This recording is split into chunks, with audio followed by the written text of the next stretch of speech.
तो जी हाँ, नमस्कार दोस्तों। आप लोग को बता दो कि 5 का बहुत ही हाई लेवल का न्यू भोजपुरी सॉन्ग आ रहा है कल सुबह। कौन सा सॉन्ग किस चैनल पे आएगा, मैं आप लोग को इस वीडियो के माध्यम से सब कुछ आगे बताएंगे। उससे पहले अगर आप लोग मेरे चैनल पर नए हैं और 5 को सच्चे वाले फैंस है तो इस वीडियो को दिल से लाइक करके चैनल को सब्सक्राइब जरूर करें। ताकि बिना समय लेते हुए इस वीडियो को स्टार्ट कर देते हैं। सबसे पहले मैं आप लोग को बता दूँ कि 5 का जो कल सॉन्ग आ रहा है उस सॉन्ग का बोल है चल चल। इस सॉन्ग को गए हैं 5 और शिवानी सिंह ड्यूट सॉन्ग जो काफी बवाल का सॉन्ग है। और आप लोग को बता दूं कि इस सॉन्ग को लिखे प्रिंस प्रियदर्शी जी। और म्यूजिक की बात की जाए तो इस सॉन्ग में म्यूजिक दिए हैं प्रियांशु जी जो काफी बवाल का म्यूजिक देते रहते हैं 5 के सॉन्ग में। और इस सॉन्ग को कल सुबह 9 बजे global music junction YouTube channel के माध्यम से इस सॉन्ग को रिलीज किया जा रहा है। तो आप लोग इस सॉन्ग को सुनने के लिए तैयार हो जाइए, क्योंकि 5 ने इस सॉन्ग को कुछ अलग ही अंदाज में बनाया है।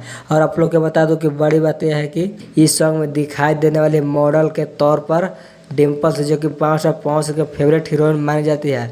और 5 के कई सॉन्ग में ये योगदान दी है। तो आप लोग को क्या कुछ लगता है कि 5 का फिर से ये सॉन्ग तहलका मचाएगा? तो आप लोग इस कमेंट के माध्यम से जरूर बताएं। और मेरे चैनल पर नए हैं तो मेरे चैनल को भी सब्सक्राइब जरूर करें। तो आज का वीडियो यहीं तक रहने देते हैं।